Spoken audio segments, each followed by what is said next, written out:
Okay, this is gonna be the last musical for a while, I swear this time.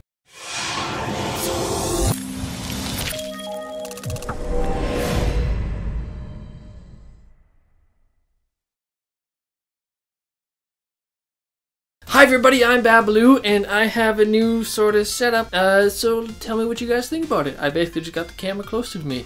I like it that way. What do you guys think? Anyway, today, I'm here to talk to you guys about Les Miserables. Now that I've said it like that, from now on I shall refer to it as Les Mis, which is a lot easier. So Les Mis is another musical, and oh boy is it ever a musical. And by that I mean, pretty much the whole thing is sung. There's a few spoken words in between the songs, but it is 99% songs. Which is good if you like musicals. But anyways, I'm getting off track. Now right now I'm going to tell you guys who's in this movie and the character they're playing.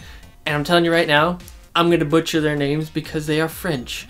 The characters, not the actors. And there are a lot of characters, but I'm just gonna stick with the main four. So first off, we have Hugh Jackman playing Jean Valjean, Russell Crowe is Javert, Anne Hathaway is Fantine, and Amanda Seyfried as Cosette. So Les Mis is based back during the French Revolution, and our main character is Jean Valjean, and he finally gets out of jail and he wants to go back and just live his life and be an honest man. But because he was in jail, he can't even find a place to sleep at night because no one will take him in. So he decides to say screw it, and he basically creates a whole new life for himself. And of course that causes Javert to hunt him down. And later in his life he briefly meets Fantine, who is a woman who's just having the worst luck ever.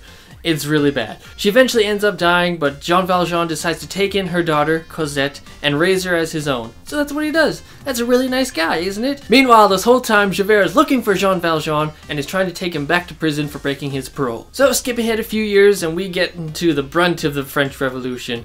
And this is where the movie kinda threw a curveball at me. Because I was going along thinking, oh okay, it's about these characters and all that. And then suddenly, boom! French Revolution scene. And it lasted a while. So that was different, but different doesn't mean bad, because it was still enjoyable. And that's about all I'm going to tell you about the plot because I don't want to put any spoilers in. Now I want to say something very important. This is the first time I'd seen this movie. I hadn't seen it when it first came out. But since it's come out, all I've heard about is people bitch and moan about how terrible Russell Crowe is. He can't sing, he's terrible. So I went into this movie expecting the worst, and he really wasn't that bad. But see, here's the thing. There's a difference between not being as good as the others and being terrible. There is a middle line there, and he was definitely on the middle line. He was very good. He wasn't excellent, but he was very good. It's not like every time he came on the screen I was like, oh, this guy again. Might as well mute this, that'll be bad. No. He was really good. And also, Javert, my favorite character out of this whole story. I was so excited every time he was on screen because I just liked him so much. He is basically an extremely honorable man. And if you don't know what I mean like that, I can put it another way. He is Ned Stark. I think a lot of you now know what I'm talking about. He's the kind of guy that'll do what's right no matter what it takes, and if he does something wrong, he will take it hard. So for those reasons, and just the performance that Russell Crowe gave, Javert was my favorite character out of the whole cast. That's not to say anybody was bad, because it wasn't. There were a lot of great performances in here. The singing was excellent. There were also some comedic parts that were really funny. I really enjoyed those. So with all that being said, I'm giving this movie my rating of pretty good. Now you must be asking yourself, why am I only giving it pretty good if I just sang its praises this whole time? Well, that's because for two main reasons. Number one being the whole curveball that was thrown into the story.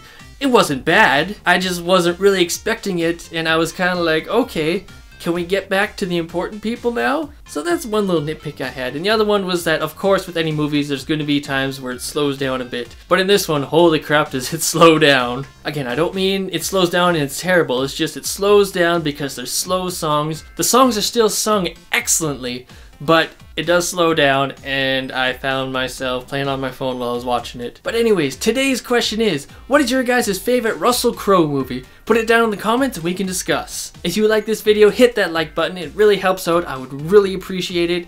And we'll see you on the next one. Hey everybody, thanks so much for watching. Now before you guys leave, why don't you go ahead and click on that subscribe button right there, right on the screen. Just click on it and then you can get notified anytime a new video comes out. Also on the screen here, I'm showing you a couple of my older videos. Just click right on them and they'll take you right to them. I really recommend you check them out. And also, if you like this video, click that like button. And you guys can also follow me on all my social medias. I'm on Twitter @Babaloo. I'm on Facebook, facebook.com/Babaloo. I'm on Tumblr, Babaloo. Yeah, I know, I get really creative with my social media names. And finally, thank you guys for sticking around to the end, and thanks for watching.